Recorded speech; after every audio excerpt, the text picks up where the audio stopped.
Assalamualaikum dan salam sejahtera. Utama TVS edisi 8 Ogos 2023. Saya Razia Ahmad. Dan saya Syira Abang Mansur. Kita ikuti antara paparan utama malam ini.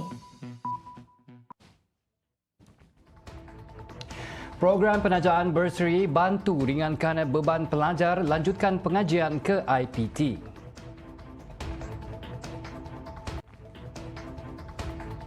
Premier Sarawak, Ketuai Delegasi Sarawak ke Norway, kaji teknologi penyimpanan karbon.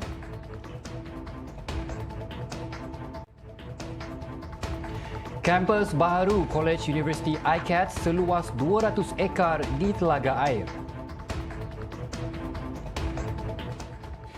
Pusat Pembangunan Kemahiran Sarawak, Sarawak Skills dan College University ICATS mampu memperbanyakkan program latihan kemahiran hijau untuk melahirkan lebih ramai tenaga kerja mahir dalam bidang berkenaan. Premier Sarawak Datuk Patinggi Tan Sri Abang Jari Tonopeng berkata, ia akan melahirkan graduan yang tidak hanya memiliki kemahiran tradisional tetapi juga bersedia untuk berdepan cabaran keselamatan alam sekitar serta kelestarian sumber. Malah, Sarawak ini menjadi peneraju pembangunan ekosistem dan penjanaan hidrogen bukan saja di Malaysia, bahkan di rantau ASEAN.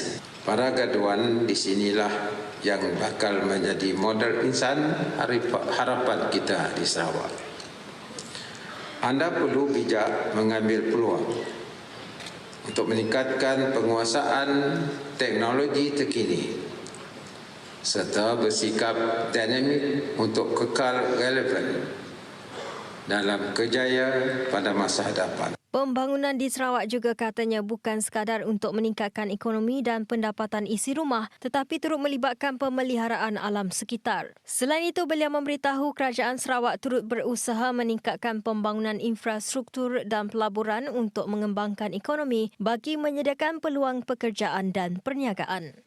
Di bawah strategi pembangunan pasca COVID-19 2030, salah satu pemulihan ubah enabler yang penting adalah pendidikan dan pembangunan modal insan.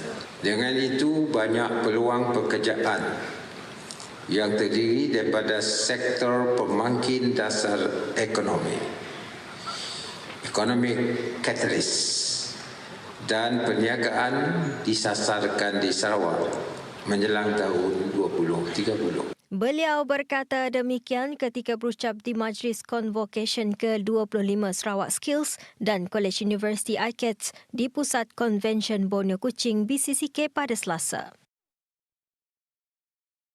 Dalam pada itu, Premier Sarawak memberitahu kerajaan Sarawak menawarkan program penajaan bursary untuk membantu meringankan beban pelajar melanjutkan pelajaran ke peringkat tinggi. Katanya bursary merupakan penajaan di peringkat persediaan sebelum pelajar melanjutkan pengajian ijazah pertama dalam pelbagai bidang di universiti sama ada di dalam atau luar negara.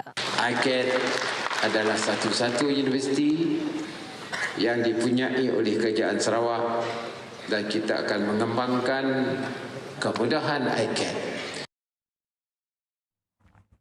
Kampus baru College University ICATS bakal dibangunkan berhampiran Kampung Trombol, Telaga Air. Menurut Premier Sarawak, Datuk Patinggi Tan Sri Abang Jari Tonopeng, kerajaan telah mengenal pasti tapak pembinaan tersebut iaitu seluas 200 ekar dan kini dalam fasa pentadbiran untuk memperolehnya.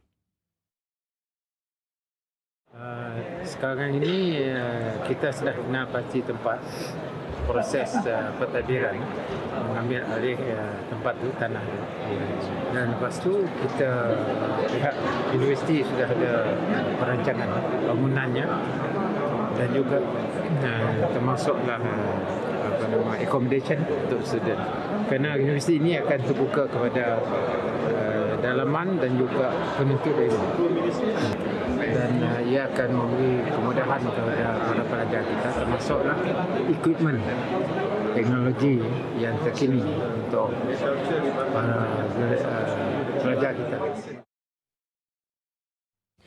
Pusat Pembangunan Kemahiran Sarawak atau Sarawak Skills di Sri Aman bakal beroperasi tahun ini. Pengerusi Sarawak Skills Tan Sri Dato' Amar Abdul Aziz Hussein berkata, pusat tersebut dapat memenuhi permintaan masyarakat setempat terutamanya di kawasan sekitar termasuk Betong dan Lingga.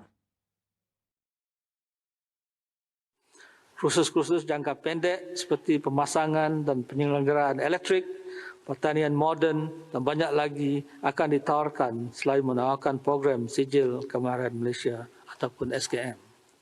Beliau yang juga Pro-Chancellor College University ICATS berkata demikian ketika berucap pada Majlis Convocation ke-25 Sarawak Skills dan College University ICATS di Pusat Convention Borneo Kuching BCCK pada Selasa. Katanya lagi, College University ICATS juga sedang giat merangka kurikulum baharu program-program ijazah sarjana dan PhD bagi menambah kepelbagaian bidang yang ditawarkan dan berhasrat mencapai status universiti penuh dalam masa terdekat. Antara program-program tersebut termasuklah Diploma in Early Childhood Care and Education, Foundation in Sciences, Masters of Business Administration MBA degree by coursework, Doctor of Philosophy in Education, Doctor of Philosophy in Economics, and Doctor of Philosophy in Entrepreneurship. Pada masa sama, beliau juga mendedahkan Sarawak Skills di Miri akan menambah kapasitinya apabila siap pengubahsuaian blok bangunan yang merupakan bekas pejabat Shell di Miri. Selain itu, katanya Sarawak Skills kini juga dalam perancangan untuk membangunkan Advanced Automotive Training College AATC di Demak Laut Kuching. Premier Sarawak Dato' Patinggi Tan Sri Abang Johari Tonopeng akan mengetuai delegasi Sarawak ke Norway untuk mengkaji infrastruktur dan teknologi yang digunakan dalam penyimpanan karbon. Abang Johari berkata Petroleum Sarawak Berhad Petros telah diberi lesen untuk berfungsi sebagai pengurus sumber bagi penangkapan, penggunaan dan penyimpanan karbon CCUS, terutamanya dalam mengkomersialkan pembangunan simpanan gas asam atau sour gas yang terperangkap di luar pesisir Sarawak. Dan Petros dengan saya akan pergi ke Norway untuk melihat infrastruktur bagaimana kita menyimpankan karbon dan juga injection dia punya teknologi. Januari tahun lepas, Duta Besar Norway di Malaysia Morten Poulsen menyatakan minat kerajaan Norway dalam melaksanakan CCUS di Sarawak. Selain itu, Abang Johari juga memberitahu sebuah syarikat subsidiari Samling Timber Malaysia Sara Karbon Sendirian Berhad juga diberikan lesen karbon untuk mengkaji potensi menjalankan projek berasaskan karbon semula jadi di Marudi dalam kawasan penanaman pokok industri Samling. Setakat ini, kedua-dua syarikat tersebut merupakan pemegang lesen karbon.